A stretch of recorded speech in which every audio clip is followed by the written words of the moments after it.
In the gospel text of today, we will hear what is known as the Sermon of Jesus on the Plain. After choosing his disciples, Jesus comes and stands at a level place and from there proclaims the sermon. He begins with what are termed as beatitudes or blessings. And there are 4 blessings on 4 kinds of people that Jesus pronounces. The first is the poor, when he says, "Blessed are the poor, for yours is the kingdom of God." The second kind of blessing is pronounced on those who are hungry, because they will be filled. The third, on those who weep, because they will laugh.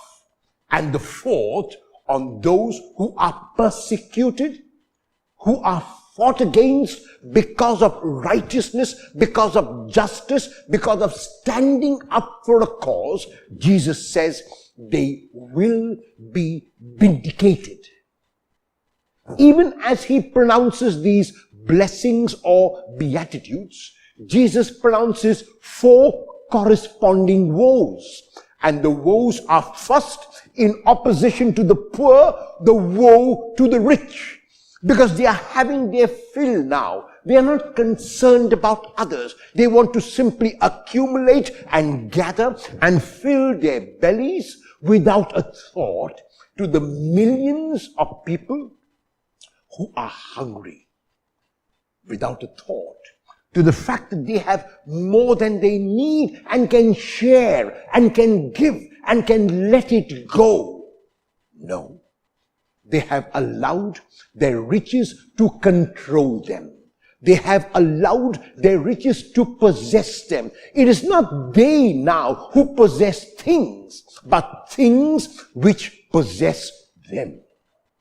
Jesus pronounces the second woe on those who have their fill now, because their stomachs are full, their bellies are full, and the reason why their bellies are full and overfull is because they would not spare a thought for the hungry man or woman.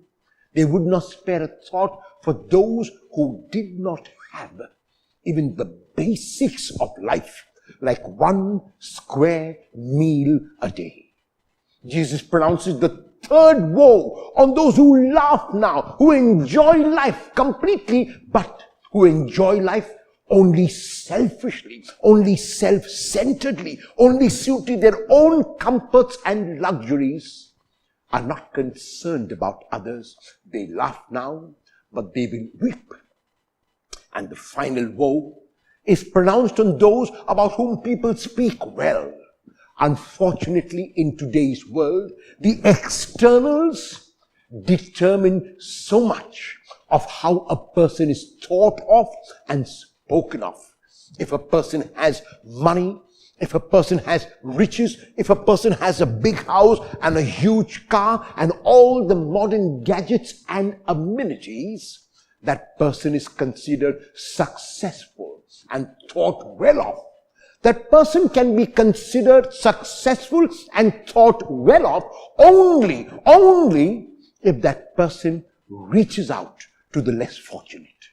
If that person reaches out to those who have nothing. If that person reaches out selflessly and gives even a little of what he or she has.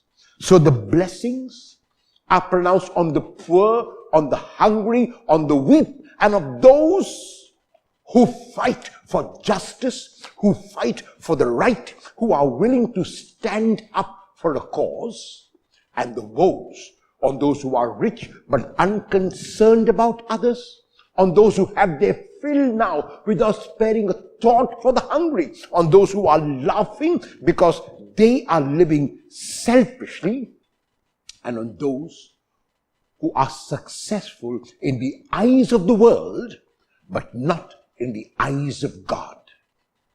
How many of the woes apply to you? And what will you do about them today?